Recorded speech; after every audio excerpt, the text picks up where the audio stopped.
चलो हम बात करते हैं नंबर सिस्टम। हेडिंग डालो क्लासिफिकेशन ऑफ नंबर, नंबरों का वर्गीकरण, ठीक है ना। आज की क्लास बेसिक क्लास है, इसमें केवल आपको मैं बताऊंगा ओड इवन नंबर क्या होते हैं, प्राइम नंबर क्या होते हैं, बेसिक से मैं बताने की बात कर रहा हूँ, ठीक है ना।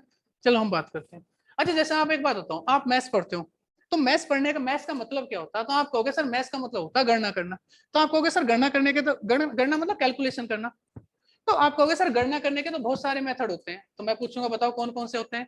तो आप कहोगे सर एक तो होता है क्या, बाइनरी सिस्टम, एक होता है ऑक्टाडेसिमल सिस्टम, एक होता है हेक्साडेसिमल सिस्टम, ऐसे बहुत सारे मेथड आपने पढ़े होंगे। एक होता है डेसिमल सिस्टम। तो आप कहोगे कि सर ये तो बहुत सारे मेथड हैं, इन मेथडों का हम क्या करें।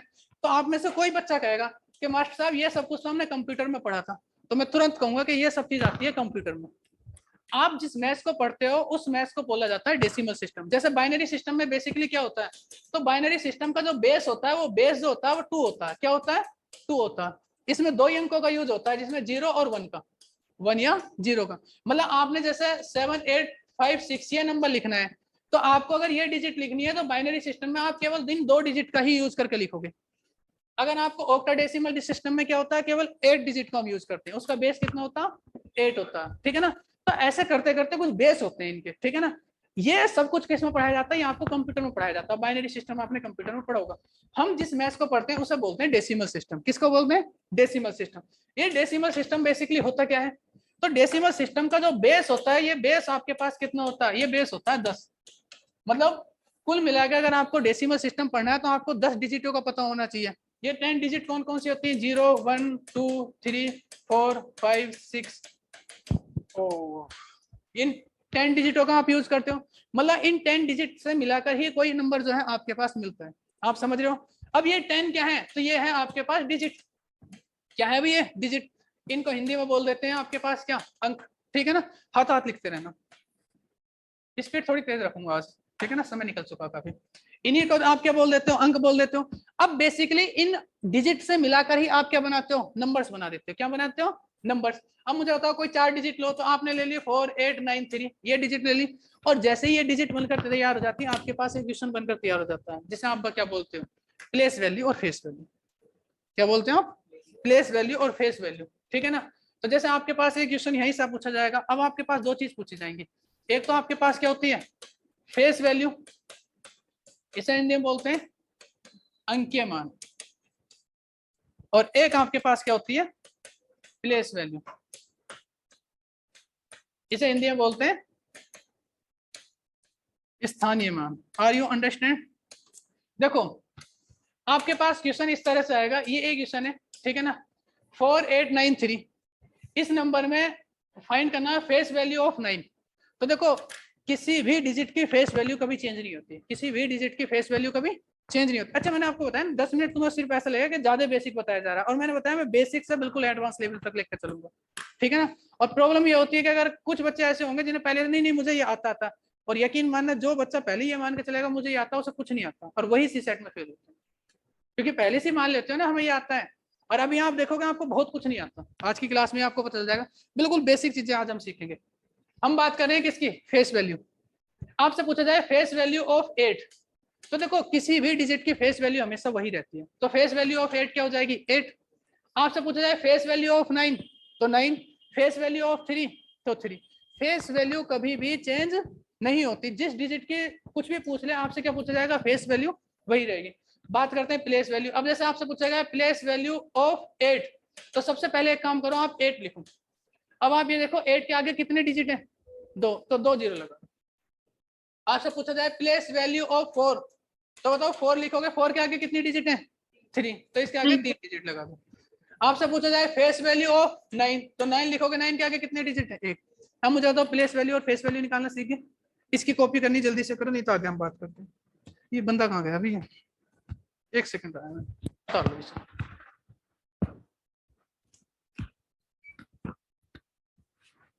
पानी है पानी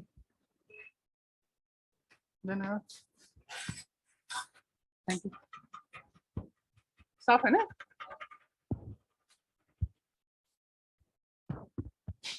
चलो आगे हम बात करते हैं, ठीक है ना। देखो अब आपके पास हम बात करते हैं 7 3 5 6 4, ठीक है ना। आप इसमें एक काम करो, फेस वैल्यू ऑफ 5, बताओ क्या होगा? 5 ही होगा। अगर आपसे पूछा जाए प्लेस वैल्यू ऑफ 5, बताओ 5 और 5 के आगे कितने डिजिट है? 2, तो 2 अंक आप जो है लगा सकते हो। अब मुझे बताओ प्लेस वैल्यू और फेस वैल्यू आप कर पाओगे? ठीक है, किसी का कोई डाउट है यहाँ तक? नहीं है ना? आगे हम बात करते हैं। एक क्वेश्चन इसमें आपसे ये पूछा जाएगा क्या, find the difference of place value and face value. Find the difference of place value and face value of 6, मतलब 6 की प्लेस वैल्यू और फेस वैल्यू का अंतर ज्ञात करो। 6 की प्लेस वैल्यू और फेस वैल्यू का अंतर ज्ञात करो। भाई क्वेश्चन लिख दूं, 6 की प्लेस वैल्यू और फेस वैल्यू का अंतर ज्ञात करो। किसी बच्चे का आंसर है 54, वेरी गुड। देखो आप मुझे बताओ 6 की प्लेस वैल्यू क्या होगी? 60, और 6 की फेस वैल्यू क्या होगी? 6, और इसमें से आप माइनस करोगे तो कितना हो जाएगा? 54। किसी का कोई दिक्कत है? अच्छा मैं इसे रिवर्स कर देता, क्वेश्चन ऐसे ही पूछा जा सकता है। देखो अब ये छोटी छोटी चीजें आपको कंफ्यूज करेंगी। अब मैं क्वेश्चन कर दे रहा हूं क्या, अब मेरा क्वेश्चन है ये, 6 की फेस वैल्यू और प्लेस वैल्यू का अंतर ज्ञात करो, बताओ क्या होगा? क्या होगा?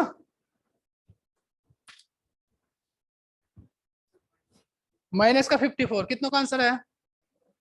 माइनस का 54, गलत है। देखो 6 की फेस वैल्यू 6 और 6 की प्लेस वैल्यू 60, और ये आपका आएगा माइनस का 54, आंसर गलत। देखो जब कभी भी डिफरेंस की बात की जाती है अंतर, तो अंतर में हमेशा याद रखना माइनस चिन्ह को इग्नोर किया जाता है। हम किसी चीज में से किसी को घटा नहीं रहे, इसका मतलब होगा 6 और ये होता है अंतर का साइन, और अंतर को हम क्या काम करते हैं? माइनस चिन्ह को इग्नोर कर देते हैं, तो आंसर क्या जाएगा? 54। किसी बच्चे को कोई डाउट है? नहीं है ना? आगे हम बात करें, समझ गए? मिटा दें इसको, चलो आगे हम बात करते हैं। अच्छा एक बात बताओ, ये तो आप समझ ही चुके हो। दूसरी एक बात बताओ, इसमें एक बात बताओ, 4 की फेस वैल्यू बताओ। फेस वैल्यू ऑफ 4 क्या होगी? 4। अब मुझे बताओ प्लेस वैल्यू ऑफ 4 क्या होगी? 4, क्या समझे भाई? 4 है क्या? 4 इज ए यूनिट डिजिट। भाई 4 क्या है? इकाई का अंक है। इस बात का मतलब ये हुआ कि इकाई के अंक की प्लेस वैल्यू और फेस वैल्यू क्या होती है? सेम होती है। यही आपके स्टेटमेंट में पूछा गया था यूपीएससी में, ठीक है ना? Place value and face value of unit digit are always same, ठीक है ना? भाई यूनिट डिजिट की इकाई के अंक की प्लेस वैल्यू और फेस वैल्यू क्या रहती है? सेम रहती है। फेस वैल्यू और प्लेस वैल्यू आप निकाल पाओगे? चलो आप ये वाली बात और समझो, इस वाली बात को इधर देखो, 689.95.732। अच्छा एक बात बताओ, ये वाली बात तो आप समझ रहे हो? क्या आप मेरी ये वाली बात समझ पा रहे हो? अब मुझे एक बात बताओ, इसमें 3 की प्लेस वैल्यू ज्ञात करो। अब यहाँ समझो, ये पॉइंट आगे लग गया, ठीक है ना? पहले ये बताओ फेस वैल्यू ऑफ 3, तो 3 होगा, ये तो मैंने चेंज होता ही नहीं है कभी। अब एक काम करो, इसकी प्लेस वैल्यू निकाल लो, प्लेस वैल्यू ऑफ 3, तो क्या हो जाएगा? देखो सबसे पहले आपको काम क्या करना होता है ऐसे क्वेश्चन में? 3 लिखना होता है। देखो एक्चुअल में हम बात क्या कर रहे थे, जैसे आप सपोज करो ये है 689.5.732, ये है। आप इसकी जो है अगर प्लेस वैल्यू निकाले, सपोज करो इसमें 8 की प्लेस वैल्यू निकाल लो, तो इस बात का मतलब ये है 8 और 8 के आगे कितने अंक है? 2 अंक। और कब तक जाते हैं हम? पॉइंट तक जाते हैं। हमारा जो जाना होता है हमें कहाँ तक पहुंचना होता है? पॉइंट तक पहुंचना होता है। आप समझ रहे हो मेरी बात को? इस बात को और समझने के लिए आप इसे ऐसे समझ सकते हो। कैसे समझोगे? इधर देखो, मैंने एक क्वेश्चन लिख दिया मैंने, तो क्या है यार ये अलग ही चले इसका भी हिसाब। क्या बोल रहा था मैं? देखो 7 4 5 6, ये एक है। एक काम करो, इसमें 7 की प्लेस वैल्यू क्या है? तो 7 की प्लेस वैल्यू ये है, 4 की प्लेस वैल्यू ये है, 5 की प्लेस वैल्यू ये है, 6 की है। मतलब आप मुझे बताओ 7 की प्लेस वैल्यू इकाई, दाई, सैकड़ा, हजार, 10,000 ऐसे निकालते हो ना? यूनिट कैसे बोलते हैं इंग्लिश में? यूनिट, टेंस, हंड्रेड्स और थाउजेंड। तो आप देख रहे हो 7 किस पाया है? 1000 पे। यहाँ भी आप देखोगे 7 किस पाएगा? 1000 पे। यहाँ देखोगे 4 किस पाया? 100 पे। यहाँ भी 4 100 पे। 5 10 पे, यहाँ भी 10 पे, ठीक है ना? ये यूनिट पे, ये यूनिट पे, इन सबको जोड़ोगे तो कितना जाएगा? 7 4 5 6, यही तो होता है, ठीक है ना? इस बात का मतलब ये है कि इसकी अगर हम प्लेस वैल्यू निकाल रहे हैं तो सब कुछ क्या आना चाहिए कि उन्हें सबको जोड़ दियो और जोड़ के क्या आना चाहिए? सेम। तो कुछ नहीं करना होता ऐसे क्वेश्चन में। सबसे पहले एक काम करो, 3 को आप लिखो, और ये देखो 3 के बाद कहाँ चलना होता है, पॉइंट तक। भाई पॉइंट तक चलना होता है तो पॉइंट देखो कितने अंक है, 1, तो 1 0 इधर लगा दो और पॉइंट। समझ रहे हो ना। इसी तरह से अगर 2 का पूछा जाए तो आप 2 लिख दोगे, 2 और ये 2 0 और पॉइंट, क्योंकि इस साइड इधर को पॉइंट तक चलना होता है। समझ रहे हो ना। अब चाहो तो इसे देख लो, ये था ना 6 8 9 5.7 3 2। अब यहाँ देखो 6 की लिखोगे 6 0 0 0 8 की 8 0 0 9 0 5, और ये इसकी देखोगे 7 की तो ये 0.7, इसकी देखोगे 0.03, इसकी देखोगे 0.002, इन सबको जोड़ोगे वही आए। आप समझे, समझ गए। अच्छा ये एग्जाम में बहुत रेयर चांस है आपसे पूछा जाए, लेकिन मैंने आपको बताया ना एग्जाम में 2 तरह के क्वेश्चन बनते हैं। एक क्वेश्चन ना बहुत बेसिक पूछा जाता है, तो वो जो बेसिक वाले हैं ना वो नहीं छूटना चाहिए किसी का भी, ठीक है ना। और बेसिक वाले बच्चे इस चीज पे ध्यान दें, ठीक है ना, क्योंकि अगर बेसिक बेसिक भी आप पढ़ लेते हैं तब भी काम हो जाएगा। आगे हम बात करें, ठीक है ना, आगे हम बात करें। अच्छा एक बात होता है, हम पढ़ते हम कुछ और रहते हैं। हमारा जो टॉपिक है वो है क्लासिफिकेशन ऑफ नंबर, नंबरों का वर्गीकरण, लेकिन हम टॉपिक से भटक गए थे। चलो भटकेते नहीं है, फिर वहीं पे पहुंचते हैं। अच्छा एक बात तो देखो, जितने भी नंबर होते हैं ये सभी नंबर इन्हें बोलते हैं सम्मिश्र संख्या। सम्मिश्र संख्या मतलब आपको जो पढ़ना है इन्हीं 9 अंकों के बारे में पढ़ना है। भाई ऐसा तो है ही नहीं कि आप इन 9 अंकों से अलग कुछ और पढ़ोगे, और पढ़ भी नहीं सकते। भाई आपको क्या पढ़ना है, इन 9 अंकों के बारे में ही जो है पढ़ने की कोशिश करनी है। आप समझ रहे हो मेरी बात को, ठीक है ना। अब इन 9 अंकों के बारे में देखते हैं, इन 9 अंकों के बारे में क्या क्या हमने जो है देखना। यहाँ तक समझ गए नहीं। देखो कॉम्प्लेक्स नंबर होते हैं, इन्हें हम जो है 2 पार्ट्स में डिवाइड करते हैं। कॉम्प्लेक्स नंबर को हम 2 पार्ट में डिवाइड करते हैं।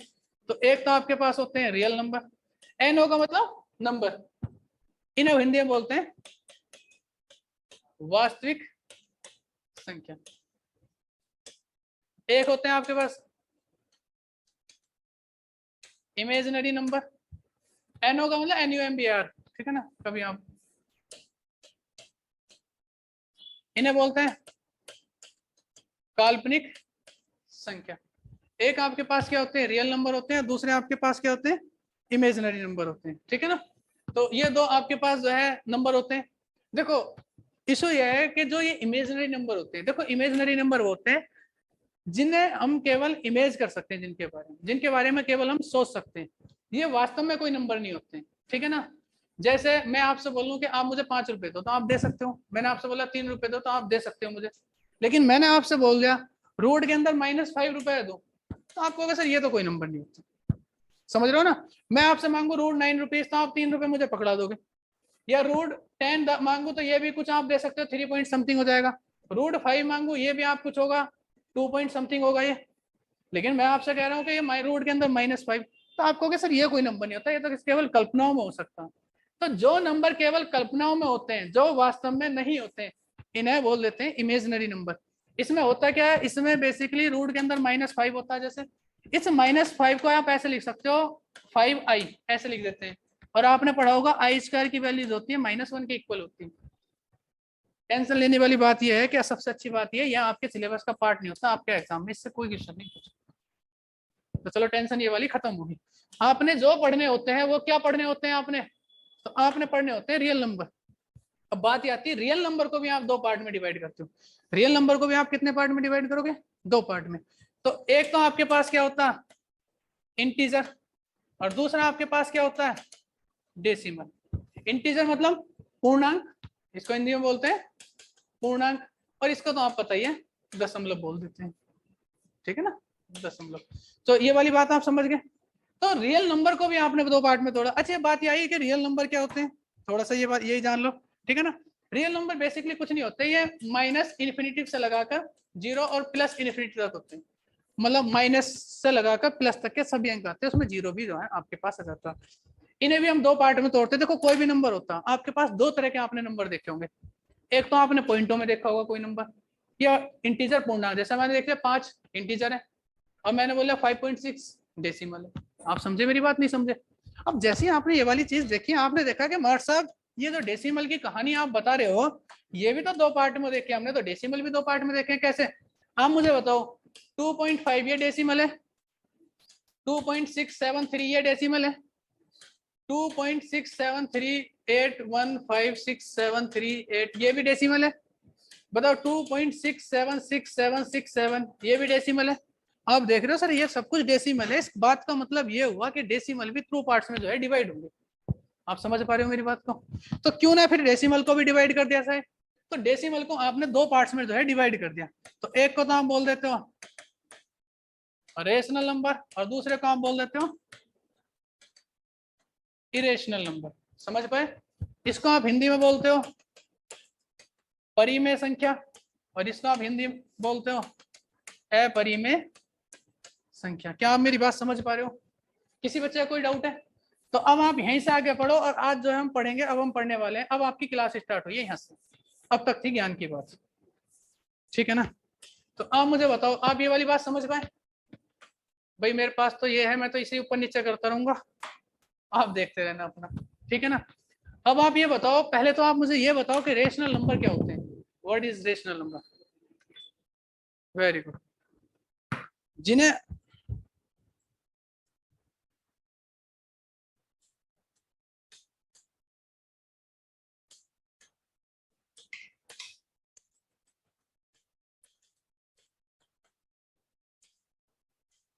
देखो, जिन्हें आप पी अपॉन क्यू की फॉर्म में लिख सकते हो, मतलब जिन्हें आप अंश और हर के रूप में लिख सकते हो, मतलब जिन्हें आप न्यूमिनेटर एंड डिनोमिनेटर की फॉर्म में लिख सकते हो, उन्हें आप क्या बोलते हो? रेशनल नंबर, ठीक है ना?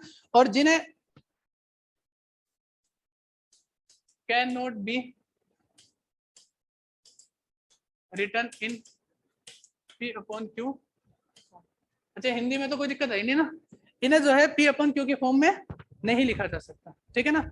मतलब देखो, जिन नंबरों को आप पी अपॉन क्यू की फॉर्म में लिख सकते हो वो रेशनल नंबर कहलाते हैं, जिन्हें आप पी अपॉन क्यू की फॉर्म में नहीं लिख सकते हो वो इरेशनल नंबर कहलाते हैं। Very good. आगे हम बात करते हो इट्स कैन बी टर्मिनेट, ये समाप्त हो सकते हैं, टर्मिनेट, ठीक है ना? ये क्या हो सकते हैं? टर्मिनेट, इन्हें जो है टर्मिनेट किया जा सकता है, इन्हें समाप्त, हिंदी में दिखाया, इनको समाप्त कर सकते हो, इनको क्या है यार ये, समाप्त नहीं किया जा सकता। देखो जिस नंबर को आप समाप्त कर सकते हो वो कैसे होंगे? रेशनल नंबर, और जिसे आप समाप्त नहीं कर सकते हो वह कैसे होंगे? Irrational number. क्या आप इनके दोनों की एग्जांपल आप मतलब डेफिनेशन आप समझ गए? देखो कोई भी नंबर है, यदि आप उसे अंश और हर में लिख पा रहे हो, न्यूमिनेटर एंड डिनोमिनेटर की फॉर्म में लिख पा रहे हो, इस बात का मतलब है वो परिमेय है, रेशनल है, और जिसे नहीं लिख पा रहे हो वो इरेशनल है। इसकी डेफिनेशन तो याद होगी। अब इसके बारे में आप मुझे एग्जांपल बताओ।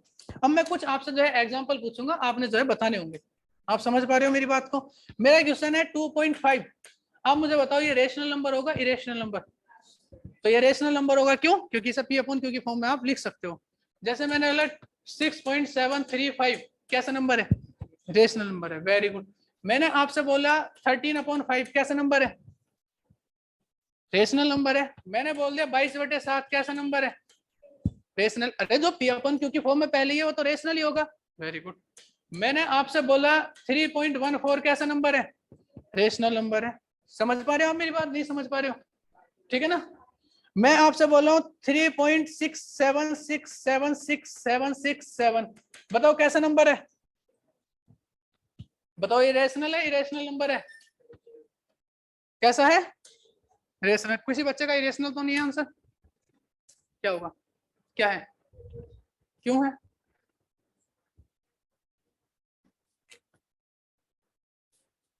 किसने कहा इसे पी अपन क्यू की फॉर्म में नहीं लिख सकते? देखियो 3.67 के ऊपर बार टर्मिनेट हो गया, नहीं हो गया? हो गया।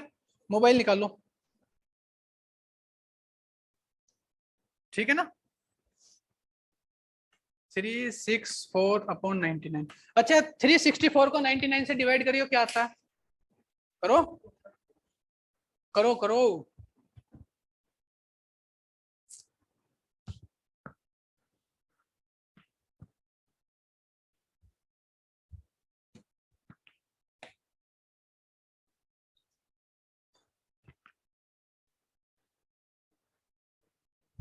देखो जैसे ही आपने 364 को 99 से डिवाइड करा तो क्या आया?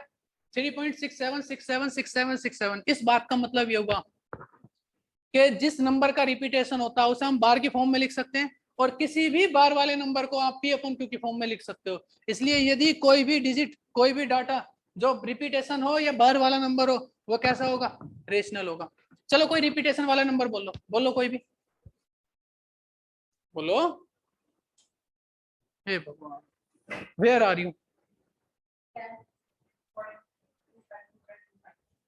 जैसे इनका क्वेश्चन है 10.252525 ये है, तो आप इसे ऐसा लिख सकते हो 10.25 के ऊपर बार। बताओ किसी बच्चे को कोई दिक्कत है, नहीं है ना। अब मुझे बताओ क्या आप इस वाली बात को ऐसा लिख सकते हो 1015/99। 1015 को आप 99 से डिवाइड करो, आप देखोगे यही नंबर रिपीट हो जाएगा, होगा नहीं होगा। तो ये वाली, अच्छा ये आपको कन्वर्ट करने के लिए भी आता है, यूपीएससी में पूछा जाएगा। एक बार वाला चैप्टर अलग है, तो ये पढ़ाया जाएगा आपको बार में, कैसे इसे पी अपन क्यू की फॉर्म में कन्वर्ट करते हैं, ठीक है ना। बस ये तो मैं थोड़ा सा आपको बता रहा हूँ। तो आप अभी ये समझ चुके हो कि रेशनल क्या होते हैं, इरेशनल क्या होते हैं, मिटा दें इस वाली बात को। अब यहाँ देखो क्वेश्चन है आपके पास 3.67893156782113। अब मुझे बताओ ये रेशनल है इरेशनल, आप कहोगे कोई रिपीटेशन नहीं हो रहा, और रिपीटेशन हो रहा है पता है नहीं कि किस सीक्वेंस में ये चल रहा है, इस बात का मतलब ये कैसा नंबर हुआ, इरेशनल नंबर होगा। कैसा नंबर हुआ अभी, इरेशनल, वेरी गुड। जैसे √5 कैसा नंबर होगा, रेशनल नंबर होगा। आप समझ पा रहे हो मेरी बात, समझ गए ना। अच्छा 22/7 कैसा नंबर था, रेशनल। 3.14 कैसा नंबर था, रेशनल। अब आप मुझे बताओ पाई क्या है, रेशनल इरेशनल। रेशनल वाला है कोई, क्या होगा पाई, पाई रेशनल नंबर इरेशनल नंबर। क्या समझे, तो समझे ये कि सर पाई की वैल्यू ही तो 3.14 होती है और 22/7 होती है। इसे आपने इधर लिख दिया और इसे आपने इधर लिख दिया, ये वाली बात समझ में नहीं आई। तो इस वाली बात को आप ऐसे समझो, देखो पाई की एग्जैक्ट वैल्यू कभी भी, कहाँ ये अंडा दिखाई दे रहा, दिस इज अंडा। देखो पाई कभी भी ना तो 3.14 के इक्वल होता है और पाई कभी भी ना 22/7 के इक्वल होता है। आप समझ पा रहे हो मेरी बात को, ये पाई के अनुमानित वैल्यू होती है। पाई की एग्जैक्ट वैल्यू ना तो 3.14 होती है और पाई की एग्जैक्ट वैल्यू कभी भी ना ही 22.7 होती है। समझ रहे हो नहीं, जो पाई की एग्जैक्ट वैल्यू होती है, पाई बराबर जो होता है वो होता है क्या 3.14532 ऐसे होती है, और ये चलती चली जाती है। लेकिन हम इसकी अनुमानित वैल्यू ले लेते हैं, हम कैसे लेते हैं, इसके अप्रोक्स में वैल्यू ले लेते हैं। इसी वजह से पाई कैसा नंबर है, इरेशनल, और ये कैसे नंबर है, रेशनल। और यही कारण है कि बचपन से आप पढ़ते हो pi is a irrational number, तो मैडम रटाती थी। तो यही रीजन था रटाने का कि दोनों में फर्क होता है, वरना पाई क्यों पूछा जाता था। समझ रहे हो ना, आप मेरी बात समझ पाए, तो ये होता है। अच्छा पाई की एग्जैक्ट वैल्यू जैसे ये होती है ना, ये रिपीट होती रहती है, ठीक है ना, और इसे जो है लोग याद भी करते हैं, ठीक है ना, ये कभी रिपीट नहीं होती, कभी भी याद करते हैं लोग, गिनीज बुक वगैरह में जो है रिकॉर्ड बनाते हैं इसे याद कर करके। तो तुम भी जो है इसे याद कर लेना जितना ज्यादा तक, 2-4 मतलब 10-20 हज़ार तक याद रख रखी है एक आदमी ना, उसने गिनीज बुक में जो है नाम वाम लिखवा रखा अपना, तो उसका रिकॉर्ड आप तोड़ देना, ठीक है ना, तोड़ दोगे आप रिकॉर्ड। चलो ये वाली बात समझ गए। अच्छा यहीं लगे हाथ आप मुझे यही बता दो पाई डे कब आता है, पाई डे, पाई दिवस।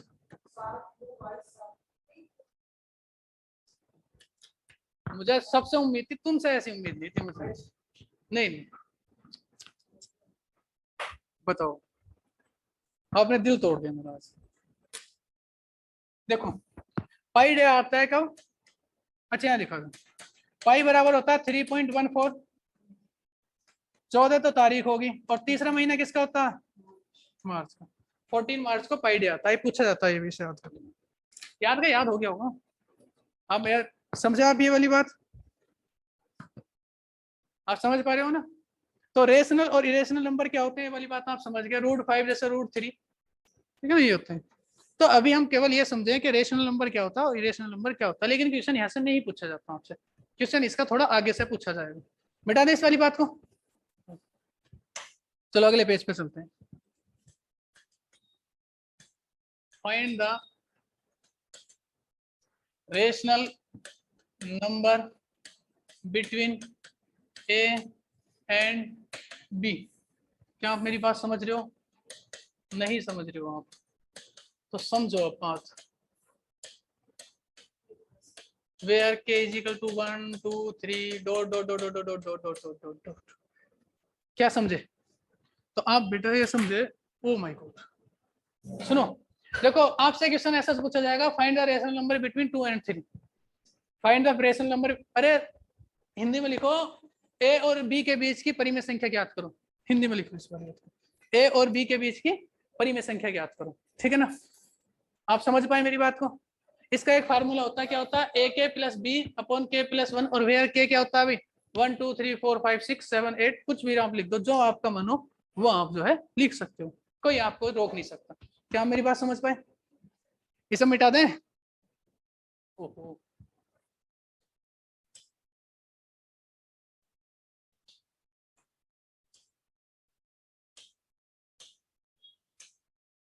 ये भी सही है भाई, ये तो आज मिला हमें, हम तो बहुत दिनों से तलाश में थे इसकी। ये ठीक है, अब ऐसे कट कर दे, मैंने हाथ घिस देते हैं। देखो 2-3 साल हो गए मुझे बोर्ड चलाते चलाते, भी चलाने नहीं आया। देखो क्वेश्चन करो, find the rational number between 2 and 3। भाई 2 और 3 के बीच की परिमेय संख्या ज्ञात करो। आप समझ पा रहे हो मेरी बात? ठीक है ना? तो इसे मैं ज्ञात करा दूं? मैं ही कराऊंगा क्या, तुम मत करो, बिकॉज यू नो एवरीथिंग। ठीक है, इधर देखो। अच्छा इसमें बताओ ए की वैल्यू क्या है? तो आप कहोगे सर ए की वैल्यू तो है 2 और बी की वैल्यू क्या है? बी की है 3। समझ गए ना? अब इशू ये आया कि सर बताओ के क्या रखें? तो आप कहोगे कि कुछ भी रख दो, तो बताओ क्या रखें भाई? भाई ए की वैल्यू 2 है, बी की वैल्यू 3 है, बताओ के क्या रखें? तो के 1 रख दें। किसी आदमी को कोई दुख तकलीफ नहीं है ना? तो के की जगह 1 रख सकते हो। तो 1 + 1 2 और 3 कितना हो गया भैया? 5/2। अच्छा एक बात बताओ, 5/2 की एग्जैक्ट वैल्यू होती है 2.5। आपको लगता है ये 2 और 3 के बीच की संख्या, और कैसा नंबर आया? P/Q की फॉर्म में, P/Q की फॉर्म में आया। इस बात का मतलब ये कैसा नंबर है? रेशनल नंबर है। आप मेरी बात समझ पाए? जैसे ही मैंने के की वैल्यू 1 रखी, आपके दिमाग में एक बात आई होगी कि मास्टर साहब के की वैल्यू 1 ही क्यों रख रहे हो, कुछ और भी तो रख सकते हो। तो बताओ के की वैल्यू क्या रखें? 2 रख देते हैं। तो 2 × 2 + 3/2 + 1 4 3 7/3। अब ये देखो 7 को आप 3 से डिवाइड करोगे तो 3 दूना 6, 2 पॉइंट समथिंग हो जाएगा। तो अभी भी देख रहे हो ये 2 और 3 के बीच की वैल्यू है, और कैसी है? P/Q के फॉर्म में है। अच्छा के की वैल्यू कुछ और रख दें? क्या रखें आप बताओ? 3? अरे यार क्या आदमी हो तुम। 3 दूना 6 और 3 9, 9/4। अब बताओ क्या रखना? बोलो। 10 रख दें? 11? बताओ कितना रखना है? 17, ये ना? तो देखो आप यही देखोगे, 2 × 17 + 3/17 + 1, तो 17 दूना 34 और 3 कितने हो भाई? अब देख रहे हो 18 दूना 36, 2 पॉइंट समथिंग। इसका मतलब 2 और 3 के बीच की वैल्यू आ रही है। मतलब वैल्यू किसके बीच में आ रही है? 2 और 3 के बीच में ही आ रही है, और हमेशा कैसी आ रही है? रेशनल। अच्छा के की वैल्यू कोई जरूरी थोड़ी है तुम्हारा के की वैल्यू 1000 रख दो यार, तुम डर क्यों रहे हो? रख दें? तो 2 × 1000 + 3, भाई यार ये हो जाएगा 2000, 3/1001।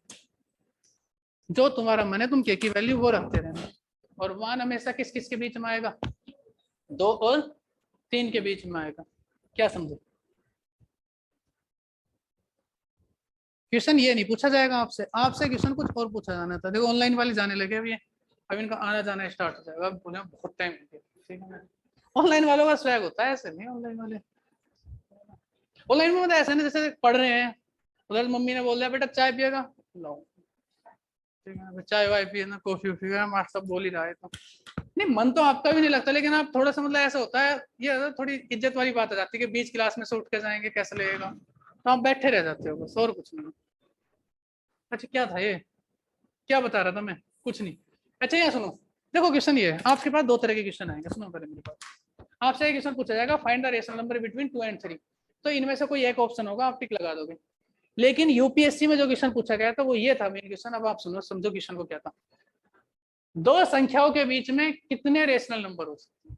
2 संख्याओं के बीच में, 2 क्रमागत संख्याओं के बीच में, 2 सक्सेसिव नंबर के बीच में कितनी परिमेय संख्या हो सकती है, कितने रेशनल नंबर हो सकते हैं। जैसे 4 और 5 के बीच में कितनी परिमेय संख्या हो सकती है, उन्होंने एग्जाम्पल सही, तो कितने हो सकते हैं, इनफाइनाइट, अनंत हो सकती है। कितनी हो सकती है, अनंत।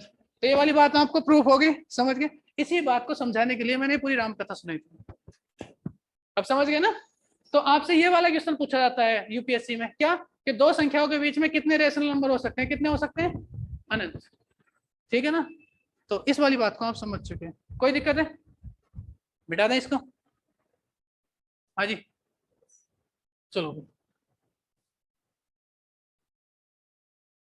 अगले पेज पे। रेशनल नंबर आप निकाल पाओगे, ऑप्शन आपने मैनेज खुद करने होंगे। Find the irrational number between A and B.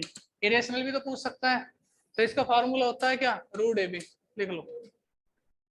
दो ए और बी के बीच की, क्या हो गया, ए और बी के बीच, ए और ए बी के बीच की अपरिमेय संख्या ज्ञात करो। ठीक है ना, ए और बी के बीच की अपरिमेय संख्या ज्ञात करो। Find the irrational number between A and B. आप समझे, क्या समझे, कि पहले तो इसे कट करो,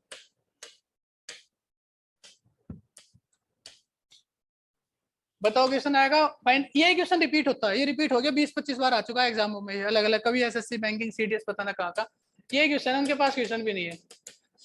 ठीक है ना, और उसमें 2 और 3 का ही पूछा जाता है, ये याद ही हो जाएंगे तुम आधे क्वेश्चन, रिपीट होते हैं क्वेश्चन। ठीक है ना, देखो ये देख लो 2 और 3 के बीच की वैल्यू है √6 आंसर आएगा। क्या समझे, समझ गए, मिटा दें इसको। अब एक बात बताओ, रेशनल और इरेशनल नंबर में किसी बच्चे को कोई दिक्कत है किसी को कोई दिक्कत, मैं समझ सकता हूँ ये वाली बात, आप यहाँ तक समझ चुके हो। नहीं है तो फिर मैं 1-2 क्वेश्चन पूछ लूँ तुमसे,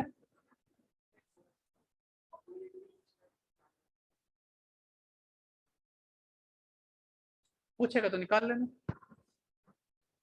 पूछेगा तो निकाल देना। ठीक है ना, चलो, नहीं पूछेगा भाई, पूछे तो मुझसे आके मिलना। ठीक है ना, ये छोटा डाउट था, तो फिर बड़ा क्या होगा भाई, लक्षण ठीक नहीं लग रहे मुझे तुम्हारे। सुनो, क्या कह रहा था मैं, समझ गए रेशनल रेशनल क्या होते हैं। चलो अब तुम बताओ, मेरा एक छोटा सा डाउट है, जीरो क्या है, रेशनल या इरेशनल,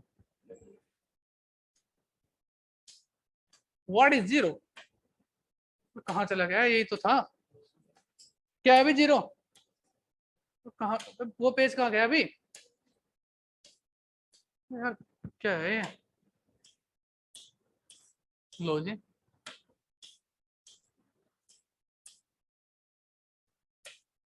बताओ भाई जीरो क्या है, क्या है,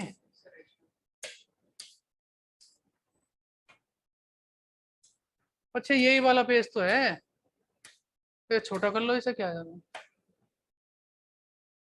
बताओ, है इसके कहने सुनने वाला। चलो देखो यहाँ देखो,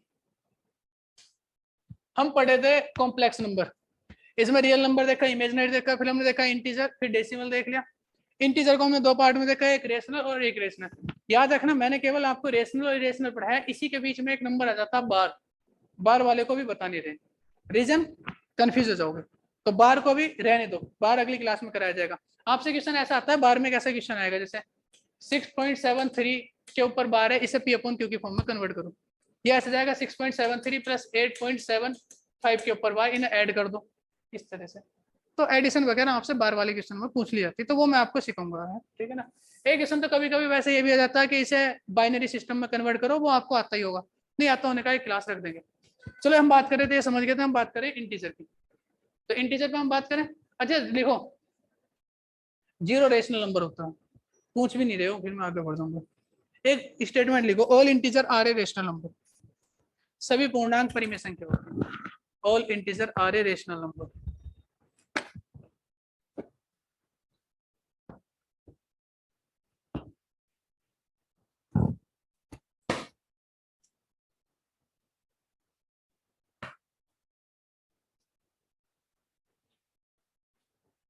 चला जाए आगे। हम बात कर रहे हैं किसकी? अरे इंटीजर मतलब पूर्णांक। देखो भाई बात है ऐसी, इंटीजर होते हैं आपके पास दो तरह के। कितने तरह के? दो तरह के। एक तो निगेटिव इंटीजर, मतलब निगेटिव इंटीजर में क्या होगा? -1, -2, -3, कहाँ तक? अनंत तक। अच्छा जितना, और प्लस इंटीजर में 1 2 3 डॉट डॉट डॉट कहाँ तक? प्लस तक चलेंगे। तो इंटीजर कितने तरह के होते हैं? दो तरह के, एक निगेटिव इंटीजर, एक पॉजिटिव इंटीजर। तुम्हें ऐसा लगता है कोई अंक छूट गया? जीरो। जीरो किधर रखा है? निगेटिव में, पॉजिटिव में? बताओ। तो आप कहोगे जीरो इधर भी फिट नहीं हो सकता, इधर भी नहीं हो सकता ना। जीरो का अपना स्वैग है, जीरो अलग चलेगा। समझ लो ना, ना जीरो निगेटिव होता है ना। अरे जीरो निगेटिव होता है, मैं आपसे 0 रुपए लूँ, कोई फर्क पड़ेगा आप पे? मैं आपको 0 रुपए दूं, कोई फर्क पड़ेगा? नहीं ना।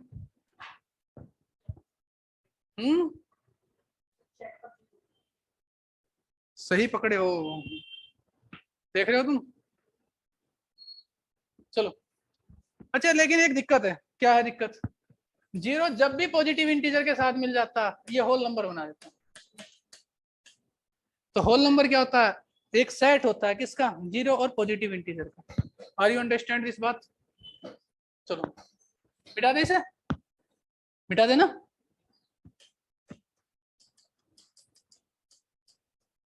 तो अभी अब आप जो है ये सारी कहानी जो है समझ रहे होगे। अरे तुम्हें ऐसा नहीं लगता कि इसे पॉजिटिव इंटीजर का भी क्लासिफिकेशन कर दें? थोड़ा सा मजा आ रहा है, इसे भी नीचे को चले।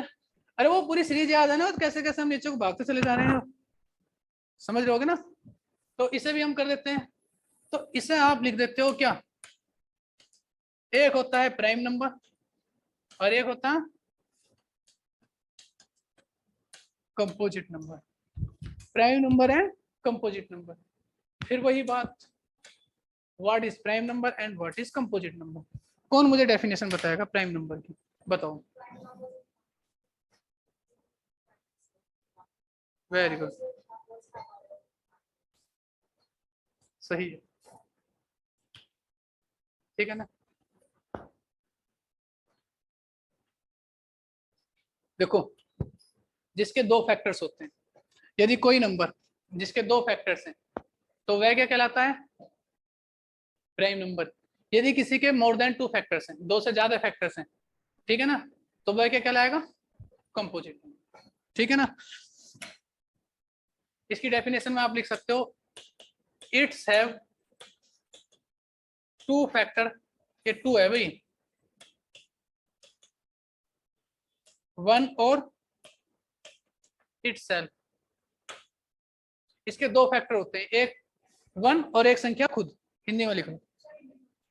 इसके दो गुणनखंड होते हैं, इसके दो गुणनखंड होते हैं, गुणनखंड। इसके दो गुणनखंड होते हैं, एक वन, ये वाला वन, और एक संख्या स्वयं। समझे? It's have more than two factors. लिख लो इधर को, it's have more than two factor. इसके दो से ज्यादा फैक्टर्स होते हैं। आप समझे मेरी बात? इसके दो से ज्यादा गुणनखंड होते हैं। अच्छा देखो, आप में से किसी बच्चे को यह नहीं पता है फैक्टर्स आप जानते हो क्या होते हैं? ठीक है ना, जानते हो ना फैक्टर्स? अच्छी बात है अगर जानते हो, वैसे मुझे फीलिंग आ नहीं रही कि आप जानते होगे फैक्टर्स क्या होते हैं। बताना 12 के कितने फैक्टर्स होंगे?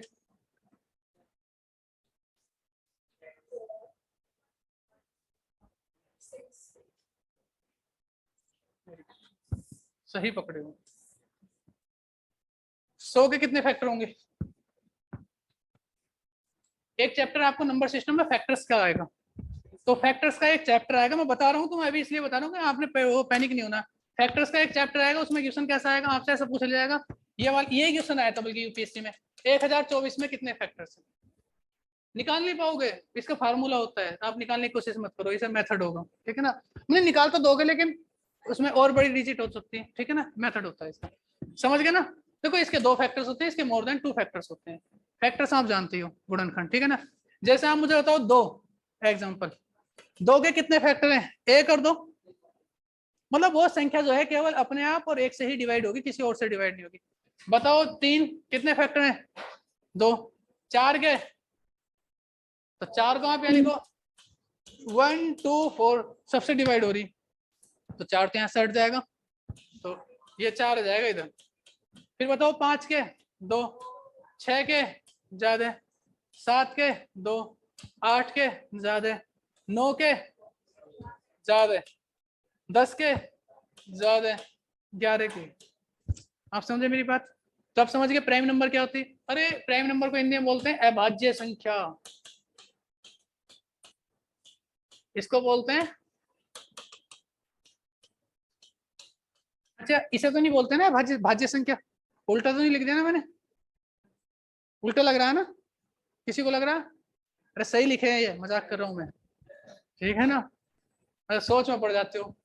चलो ये वाली बात समझ गए आप, तो ये आप जो है समझ गए होंगे, यहाँ तक तो कोई कंफ्यूजन है नहीं। केवल आपसे प्राइम नंबर में एक ही क्वेश्चन पूछा जाता है, इस पे 2 ही क्वेश्चन बनते हैं। अच्छा ये जरूरी क्यों है? जब आपको आगे मैथ्स पढ़ाया जाएगा ना, तो वहां बोला जाएगा क्या, where K is a prime number, where K is a even number, तो आपको पता होना चाहिए, ठीक है? अब आप मुझे बताओ 1 क्या है? 1 प्राइम नंबर है या कंपोजिट नंबर है?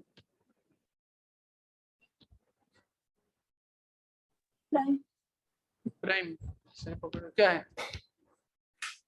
देखो 1 लिया और 1 के करे फैक्टर, कितने फैक्टर हुए? 1। 1 गया इसके हेड के पास, इससे बोला भाई एक काम कर मुझे अपने ग्रुप में रख ले। इसने बोला भाई मेरी एक कंडीशन है, मैं अपने ग्रुप में उसे ही रखता हूँ जिसके 2 फैक्टर होते हैं, बता तेरे कितने फैक्टर हैं?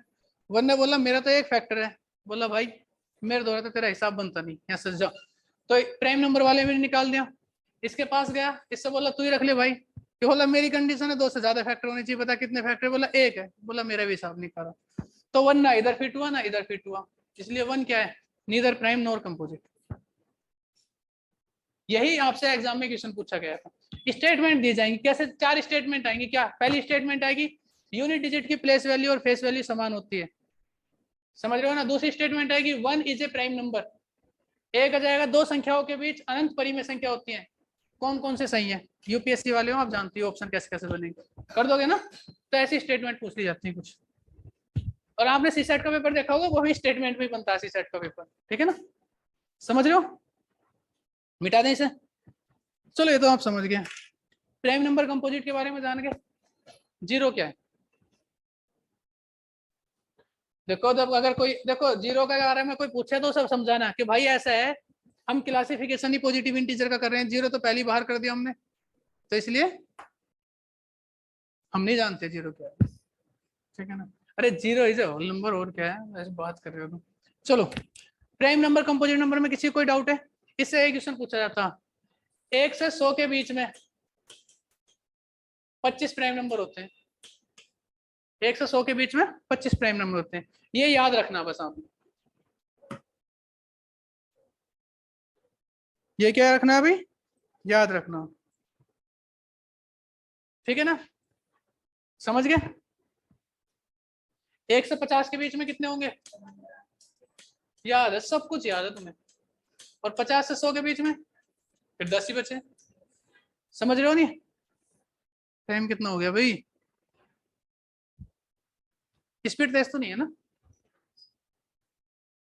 चलो आगे हम बात करते हैं। बात करें ऑड और इवन की।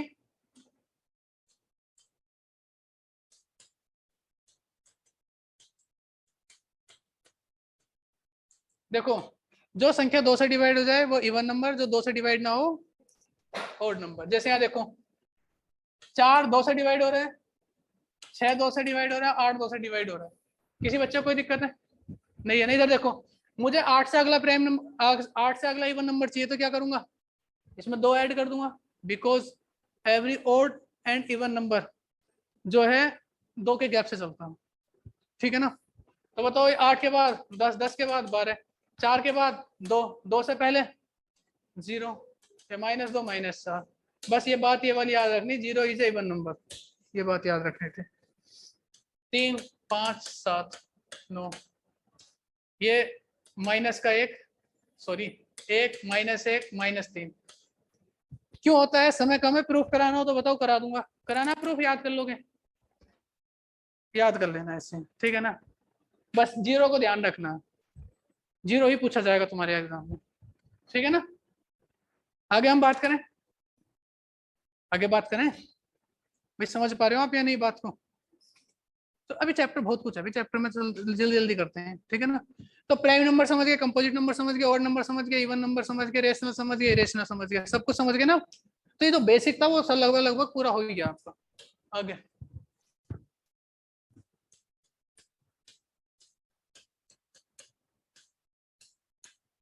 हिंदी वाले बच्चे इसे हिंदी इंग्लिश में याद रखेंगे, वैसे हिंदी में इसे पूर्ण संख्या बोलते हैं। लेकिन मैंने बताया ना, ऐसा आया था एग्जाम में क्वेश्चन, निम्न में से कौन सी संख्या परफेक्ट संख्या है, ठीक है ना। तो ऑप्शन ऐसा था, परफेक्ट ऐसे लिखा, पैर है, आधा फैक्ट है, ऐसे लिखा था परफेक्ट, फिर वहां ढूंढ रहे थे। तो हिंदी वाले भी इंग्लिश में याद रखोगे, ठीक है ना। आई फील दैट तुम्हारा शोषण हो रहा है, हिंदी वालों के साथ अत्याचार हो रहा है। चलो कोई नहीं, ऑप्शन दो, चलो करे, बताओ इस क्वेश्चन को, बताओ क्या देवे ऑप्शन। 8, 9, 16, 6,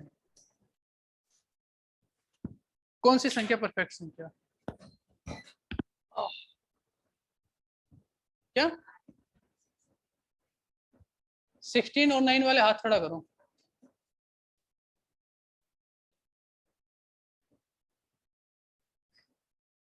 देखो 16 और 9 तो बिल्कुल नहीं है, ये तो बहुत ही गलत आंसर था, बेहतरीन उच्च क्वालिटी के गलत आंसर है ये, ठीक है ना।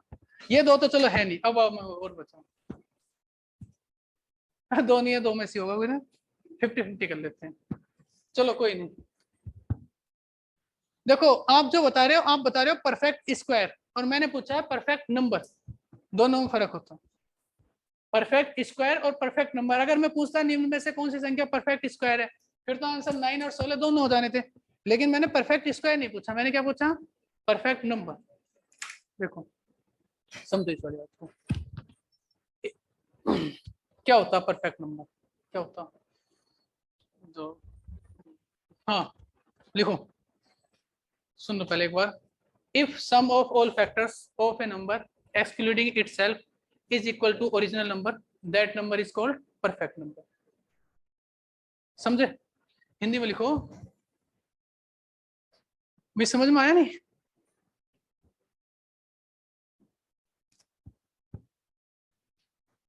सुनो, इसकी डेफिनेशन बाद में लिखूंगा, पहले समझा देता हूँ, तभी लिख पाओगे, आप लिख ही नहीं पाओगे नहीं तो।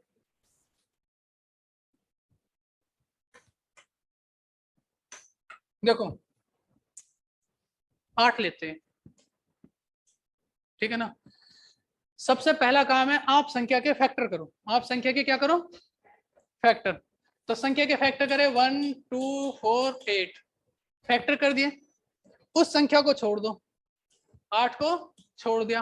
अब इस सब सम फैक्टर्स का, सभी फैक्टर्स का सम करो, यदि ये सम इस संख्या के बराबर आता है तो नंबर जो है परफेक्ट नंबर होगा, अन्यथा नहीं होगा। यूपीएससी में पूछा हुआ क्वेश्चन है, अब ये सुन लो पहले, बहुत उत्सुकता है लिखने की, लिखा दूंगा मैं, लिखा दूंगा, आप टेंशन मत लो। जैसे अगला हम बात करें, जैसे 9, 9 के करोगे 1, 3, 9, 9 को तो छोड़ दोगे, 1 + 3 का सम कितना होता है 4, क्या 4 जो है 9 के इक्वल है, तो आंसर है 9। आप समझ पाए मेरी बात, आप समझ रहे हो नहीं। इसी तरह से आपने संख्या ली 12, 12 के फैक्टर्स, अच्छा 12 के फैक्टर्स 1, 2, 3, 4, 6। अच्छा किसी बच्चे को ऐसा तो नहीं लग रहा कि जब हम बचपन में थे तो मैडम ने हमें फैक्टर्स करना ऐसे सिखाया था, बेटा ऐसे लिखते हैं, 2 से काटते हैं 6, 2 से काटते हैं 3, और 3 से काटते हैं 1, ऐसे सिखाया था ना। तो ऐसा लग रहा है कि हमने तो बचपन से फैक्टर ऐसे पढ़े और ये आज अलग ही चल रहा है फैक्टर, और फिर 12 बराबर ऐसे लिख देते थे, 12 = 2 × 2 × 3, और ये हो गए फैक्टर्स। ऐसा किसी को फीलिंग नहीं आ रही ना, नहीं आ रही, आनी नहीं चाहिए, ठीक है ना। बिकॉज दोनों में जो है अंतर होता है, क्या होता है, ये होते हैं प्राइम फैक्टर्स, इन्हें बोलते हैं अभाज्य गुणनखंड, और वो क्या है, वो है फैक्टर्स। तो मैंने प्राइम फैक्टर्स नहीं बोले, मैंने केवल फैक्टर्स वर्ड बोला था। जैसे परफेक्ट स्क्वायर और परफेक्ट नंबर में फर्क होता है ना, ऐसे फैक्टर्स और प्राइम फैक्टर्स में अंतर होता है, ठीक है ना। चलो ये तो बताना है, छोटी छोटी चीजें आपने जो है, 12 को आप क्या काम करोगे, छोड़ दोगे, इन सबको जोड़ोगे, 1 + 2 + 3 + 4 + 6, 6, 4, 10, 3 13 3 16, तो 16 12 के इक्वल है? नहीं है। इसका मतलब इनमें से कोई भी जो है परफेक्ट नंबर नहीं है। बात करें 6 के 1 2 3 6, 6 को आप छोड़ दोगे तो 1 + 2 + 3 क्या हो जाएगा? 6, 6 = 6। So 6 is a perfect number. क्या समझे? समझ गए? अब डेफिनेशन लिखो if sum of all factors, Hindi में बोल लूंगा अभी। If sum of all factors of a number, if sum of all factors of a number, Hindi वाले इंग्लिश वाले हिंदी वाले हिंदी में लिखें, और आप पता ही आप सम को भी सेम लिख रहे हो। फिर if sum of all factors of a number, bracket लिखाओ, ब्रैकेट में लिखो excluding itself, excluding itself, excluding itself is equal to original number, is equal to original number, that number is called perfect number, original number, that number is called perfect number। Hindi में लिखो यदि किसी संख्या के गुणनखंडों का योग, यदि किसी संख्या के गुणनखंडों का योग, ब्रैकेट लगाओ,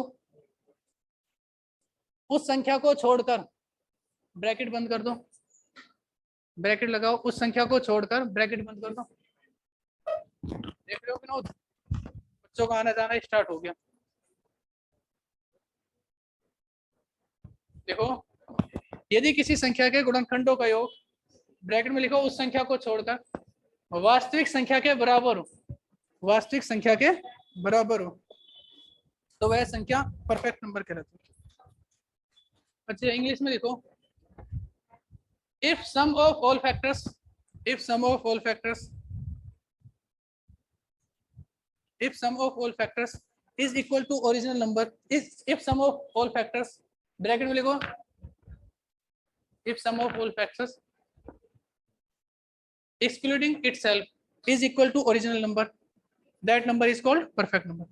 यदि किसी संख्या के गुणनखंडों का योग उस संख्या को छोड़कर वास्तविक संख्या के बराबर है तो वह संख्या परफेक्ट नंबर कहलाती है। समझे? तो अब आप क्या समझे भाई? ठीक है ना?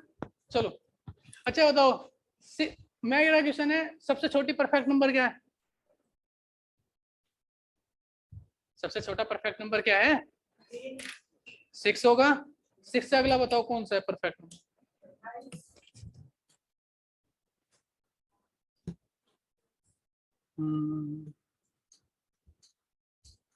28 चेक करो सबके सब।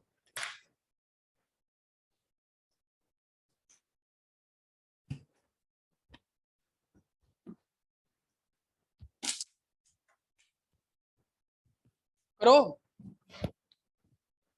अरे भगवान ने कॉपी पेन दिया है इसलिए लिख के उसे चेक करो एक बार।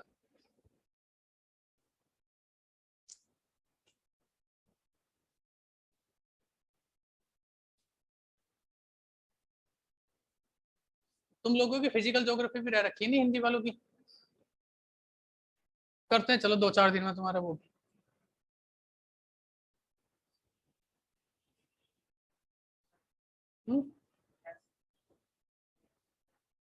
उन्होंने बताया अभी तो कॉन्फिडेंस के साथ इन्होंने बताया होगी, ठीक है ना? समझ गए आप? क्या समझे? क्या समझे ये बताओ भाई।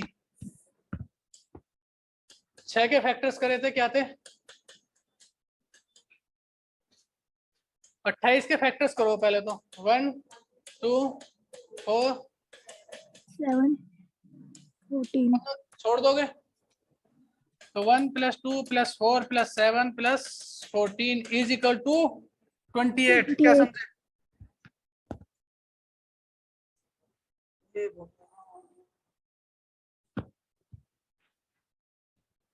अरे ये इसके इक्वल ये हो गया ना बे यार, ये तो परफेक्ट नंबर है ही, इसमें क्या है इतना? तो फिर मैंने लिखे क्यों? तो मैंने लिखे इसलिए, समझ गए आप ये वाली बात? मिटा दें इसको?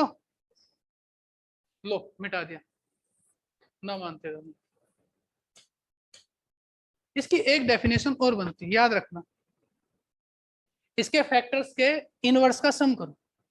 इसके फैक्टर्स के इनवर्स का सम करो। 1 का इनवर्स 1/1, 2 का 1/2, 3 का 1/3, 6 का 1/6। इसका सम हमेशा 2 हो। किसी भी फैक्टर्स के, किसी भी परफेक्ट नंबर के फैक्टर्स के इनवर्स का सम हमेशा 2 होता। It is a universal truth. 1 का 1/2, का 1/2, 4 का 1/4, 7 का 1/7, 14 का 1/14, 28 का 1/28 इज इक्वल टू 2। क्या समझे? क्या समझे? तो बात जो है ये वाली समझे आप अभी तक? क्या समझे?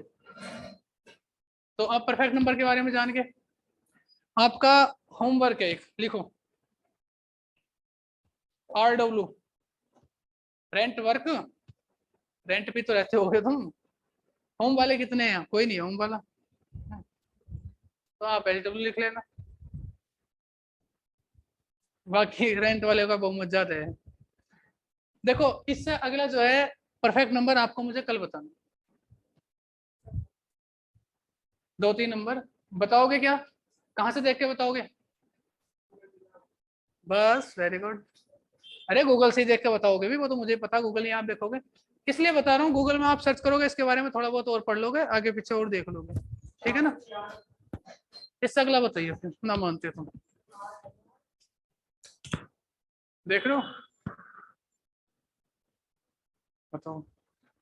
वर्ड नहीं है मेरे लिए इनके पास, मतलब मेरे पास इनके लिए,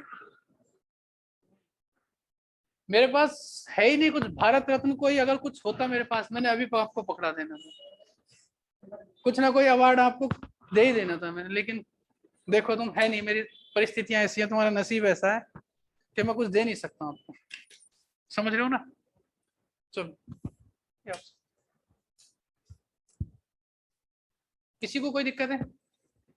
ठीक है ना? चलो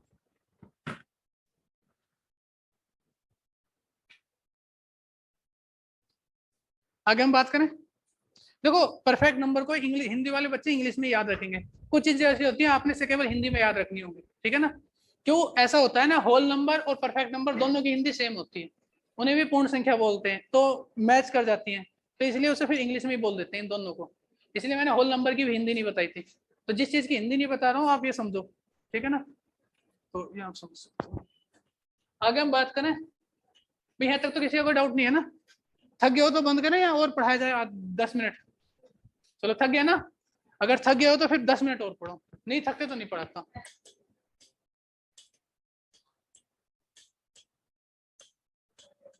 को प्राइम नंबर, को प्राइम सर स्क्रीन में नहीं दिख रहा।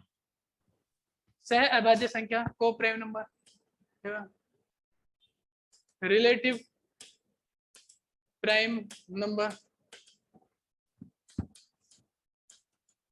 ट्विन। आप में से कोई बच्चा बच्चों को ट्यूशन पढ़ाता 6ठी-7वीं क्लास वालों को, तो हम आपने पढ़े होंगे। ठीक है ना? शायद है छोटी क्लास में है ये सब कुछ।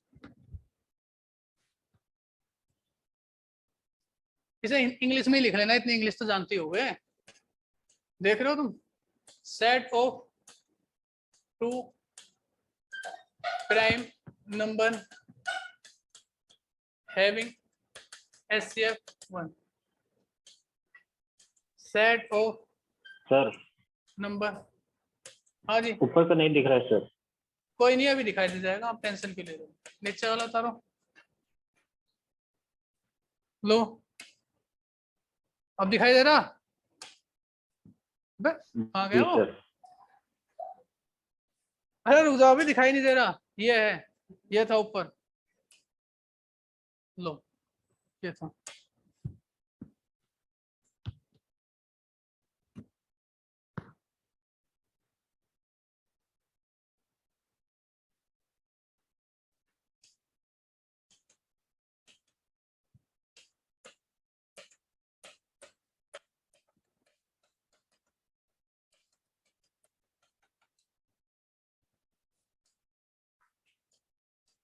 ये डिफरेंस टू, चलो ये वाली बात आप समझ गए, समझे आप मेरी बात को?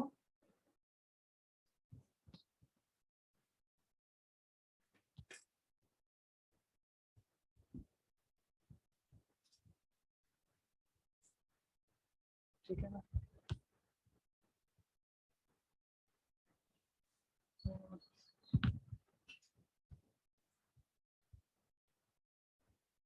कुछ बच्चे ऐसे हैं जिन्होंने पिछली बार पढ़ा था सी सेट, ठीक है ना, तैयार उनका उस समय भी नहीं हुआ, अब उन्हें ऐसा लग रहा है कि हमारा हो चुका है। आप भी ऐसे भ्रम में रहोगे, तो भ्रम होना जरूरी है जीवन में, ठीक है। जीवन में बिना भ्रम के क्या है। देखो शुरू में दिक्कत होती है किसी काम की भी, लास्ट में कोई दिक्कत नहीं होती। मैंने कहानी बताऊं तुमको, एक आदमी की शादी हुई और शादी होने के बाद वो पंडित जी के पास गया। पंडित जी से बोला, पंडित जी आप एक बात बताओ, अभी मेरी नई नई शादी हुई है, आप ये बताओ मेरा वैवाहिक जीवन कैसा चलेगा। पंडित जी ने हाथ देखा उसका, हाथ देखने के बाद बोले कि कोई दिक्कत नहीं है, केवल शुरू के 2 साल की दिक्कत है। बोले 2 साल की क्या दिक्कत है। बोले वही दिक्कत जो हर कपल को होती है, पत्नी आपको डांटेगी पीटेगी, बर्तन धुलवाएगी, कपड़े धुलवाएगी, खाना पकवाएगी। तो बोला कितने साल की, बोले 2 साल की दिक्कत है। बोला 2 साल बाद क्या, बोले 2 साल बाद कुछ नहीं होना, 2 साल बाद आपको इन सब चीजों की आदत हो जाएगी, ठीक है ना। तो वही कंडीशन यहाँ है, होना कुछ नहीं है, आपको भी इसकी सब आदत ही पड़नी है। अच्छा इसके एग्जाम्पल देखो आप पहले, एक मिनट सर आगे भी, क्लास का टाइम हो गया, SMS भी आ गया आपको। देखो यहाँ देखो, सेट ऑफ 2 प्राइम नंबर, देखो 2 प्राइम नंबर होने चाहिए, दोनों के दोनों, देखो सेट ऑफ 2 प्राइम नंबर, इसे अंडरलाइन करो। क्या है यार ये देखो प्राइम नंबर, दोनों के दोनों कैसे होने चाहिए, प्राइम नंबर। जैसे 2 और 5 दोनों प्राइम नंबर है, 9 और 11 हो सकता, गलत है, 9 प्राइम नंबर कहाँ है, कुछ भी बोल देते हो। 7 और 11, 11 और 13 ये हो सकता है ना, हो सकता है इस तरह से। अब ये बोला सेट ऑफ 2, जैसे आपसे बोला जा सकता है 1 और 5, ये हो सकता, अरे 1 और 5 तो हो ही सकता है ना, जबरदस्ती कैसे हो जाएगा, 1 प्राइम नंबर है, कुछ भी बोल रहे हो, ठीक है ना। यहाँ देखो सेट ऑफ 2 नंबर्स, अब ये दोनों नंबर्स होने चाहिए, दोनों के बीच में कुछ भी कॉमन ना हो। जैसे 1 और 5 यहाँ आ सकता है, जैसे 9 और 17 यहाँ आ सकता है, जैसे 12 और 13 ये हो सकता है। मतलब दोनों के बीच में क्या हो, केवल कुछ भी कॉमन ना हो, SCF1 हो। यहाँ दोनों नंबर कैसे होने चाहिए, प्राइम नंबर। थर्ड की कंडीशन ये है कि दोनों के दोनों प्राइम नंबर भी हो और उन दोनों के बीच का डिफरेंस भी कितना हो, 1। जैसे 3 और 5 डिफरेंस कितने का है इनका, 2 का, और दोनों कैसे नंबर है, प्राइम। 5 और 7, जैसे 11 और 13, जैसे 1 और 3 भी तो लिख सकते हैं भाई। 1 और 3 कैसे लिख दोगे, 1 कोई प्राइम नंबर थोड़ी है, उन्होंने बोला से 1 और 3 लिख सकते हैं, ठीक है ना। चलो ये वाली बात आप समझ गए। अच्छा इससे क्वेश्चन कैसा आएगा, ये तो आप समझ गए ना। अच्छा मैं आपको ये बोल सकता हूँ कि जितने भी ट्विन प्राइम नंबर होते हैं वो सभी को प्राइम हो सकते हैं। देखो इन ट्विन प्राइम नंबर को आप यहाँ सेट कर सकते हो, तो सेट हो जाएंगे नहीं होंगे, हो जाएंगे ना। तो मैं ये कह सकता हूँ कि जितने भी ट्विन प्राइम नंबर होते हैं सभी को प्राइम नंबर होते हैं, बोल सकता हूँ ये वाली बात नहीं। यही पूछा जाएगा तुमसे स्टेटमेंट, ऐसी इन्हीं में से घूम फिर के बनेगा स्टेटमेंट। मैं ये वाली बात बोल सकता हूँ कि जितने भी को प्राइम नंबर होते हैं सभी रिलेटिव प्राइम नंबर हो सकते हैं, बोल सकता हूँ। देखो रिलेटिव प्राइम नंबर की एक खासियत ये है कि वो उनके बीच में कुछ भी कॉमन ना हो, केवल SCF1 होना चाहिए। तो ये वाले सभी नंबर यहाँ तो फिट हो सकते हैं, ये वाले यहाँ फिट नहीं हो सकते। देखो ट्विन प्राइम नंबर यहाँ भी फिट हो जाएंगे, यहाँ भी फिट हो रहे हैं, समझ रहे हो ना। तो सभी twin prime number relative prime भी होते हैं और को प्राइम भी होते हैं, लेकिन सभी रिलेटिव ट्विन प्राइम नहीं हो सकते। देखो सभी को प्राइम नंबर यहाँ सेट हो रहे हैं, तो मैं कह सकता हूँ सभी को prime number relative prime number हो सकते हैं, लेकिन क्या सभी रिलेटिव प्राइम नंबर को प्राइम हो सकते हैं। नहीं समझ में आया ना, घर जाके इस पर मंथन करना, ठीक है ना, और फिर समझना। मैं इतना ही समझा सकता था, इससे ज्यादा नहीं समझा सकता, ठीक है ना। देखो आज कोई पढ़ाना नहीं था, आज केवल आपको मैथ्स का एक वो बताया, क्लास आपकी कल से स्टार्ट होगी, कल आपसे जो है कल से जो है पढ़ाया जाएगा। आज कोई पढ़ाया नहीं है मैंने, ठीक है ना, कल से आपको जो है पढ़ाना स्टार्ट होगा। आज तो बस ऐसे ही था, देखो ऐसे था ना, ये चीजें ऐसी होती है, प्राइम नंबर कंपोजिट नंबर, ये आपको परेशान करती है। पूरा पता चला पूरा सी सेट आप पढ़ लेते हो, इन्हीं के बारे में आप कंफ्यूज रहते हो। तो अब तो किसी को कोई कंफ्यूजन है नहीं, कंफ्यूजन दूर हो गया होगा। चलो फिर किसी बच्चे का कोई डाउट हो ऑनलाइन में तो आप पूछ सकते हो, नहीं तो